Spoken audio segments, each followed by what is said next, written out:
गिरीश महाजन यांनी सुद्धा या दौऱ्यावर टीका केली. ते म्हणले की मुख्यमंत्री असताना घरात बसून पाहणी केली, आता सुद्धा घरात बसून पाहणी करावी. आता गिरीश महाजनाची अवकात आहे का उद्धव साहेबांवर टीका करायची? गिरीश महाजनाच्या एका सपोर्ट करणाऱ्या माजी नगरसेवकानं भारतीय जनता पार्टीच्याच एका आमदाराला मारण्याची सुपारी दिली नाशिकची. जरा तुम्हाला मी बातमी देतोय की गिरीश महाजनाचा समर्थन करणारा एक माजी नगरसेवक नाशिकचा यांनी भारतीय जनता पार्टीचेच एक आमदार, मला दोघांचे नाव माहिती आहे, मी सांगत नाही, ते तुम्ही शोधा, या यांची सुपारी गिरीश महाजन ज्याचं समर्थन करतात अशा एका माजी नगरसेवकांनी दिली. याची माहिती राज्याचे गृहमंत्री आणि राज्याचे मुख्यमंत्री यांना आहेत.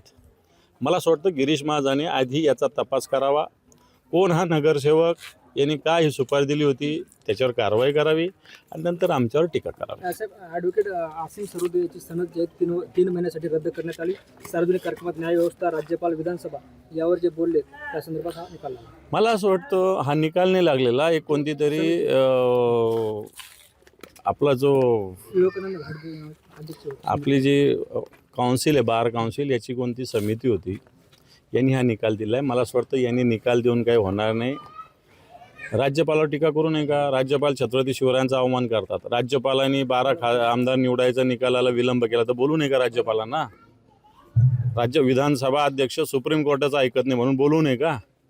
बोलले. आसिम सरोदेच्या मागे जनता उभा राहील. शेवटचा संजय शिरसाट 2 दिवसापूर्वी नांदेड जिल्ह्यात दौरा आले होते. त्यांनी गुवाहाटीचा किस्सा सांगितला. उत्तरचे आमदार बालाजी कल्याणकर गुवाहाटीला गेल्यानंतर 3 दिवस जेवले नव्हते.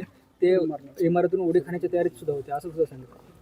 आणि याला दुजोरा दिला बालाजी कल्याणकरांनी की माझं मनस्थिती नव्हती म्हणे, मी डिस्टर्ब होतो, मला असं वाटत होतं की मी जनतेसोबत हे करतो, धोका देतो.